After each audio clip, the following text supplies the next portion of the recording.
कर्मयोग की पद्धति से भगवत प्रीत्यर्थ कर्म करता है।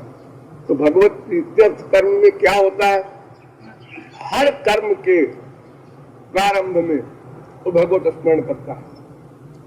भगवत अर्पण जो होता है, भगवत प्रीत्यर्थ कहो, भगवत अर्पण कर्म कहो, तो उसमें हर सेकंड में भगवान का स्मरण करना पड़ेगा।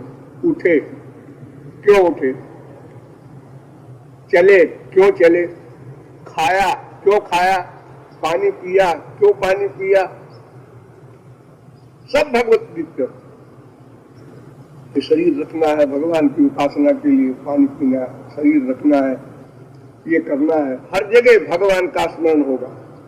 तो भगवान के स्मरण के कारण उस कर्म का फल नहीं मिलता, कर्म तो करना पड़ेगा। कर्म करने का जो नेचर है वो काटा नहीं जा सकता। इसलिए कुछ नहीं करने का मतलब ये मत समझिएगा आप लोग कि मन का वर्क बंद कर देंगे आप लोग। मन का वर्क तो होगा, लेकिन जब भगवत प्रीति हमारा लक्ष्य हो जाता है और भगवान में मन का अटैचमेंट हो जाता है, तो उस कर्म को कर्म नहीं कहा जाता, क्योंकि उसका फल नहीं मिलता।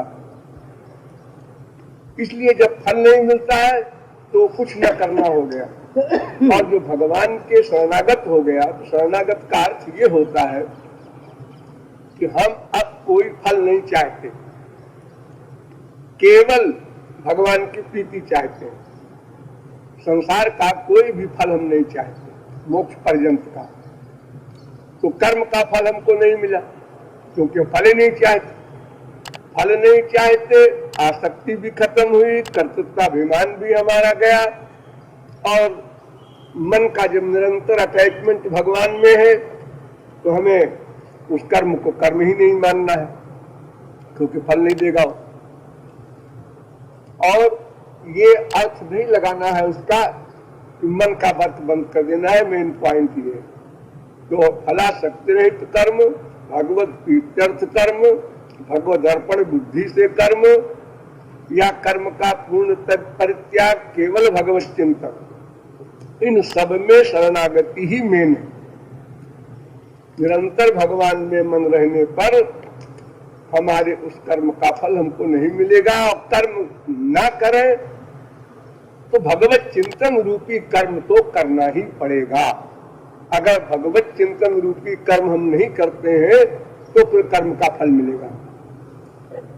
जितने क्षण हमारा कर्म भगवान की भक्ति से रहित होगा, उतने क्षण के कर्मों का फल हमको भोगना पड़ेगा। उससे हम मुक्ति नहीं पा सकते, चाहे शुभ कर्म हो चाहे अशुभ कर्म हो, कोई भी कर्म हो।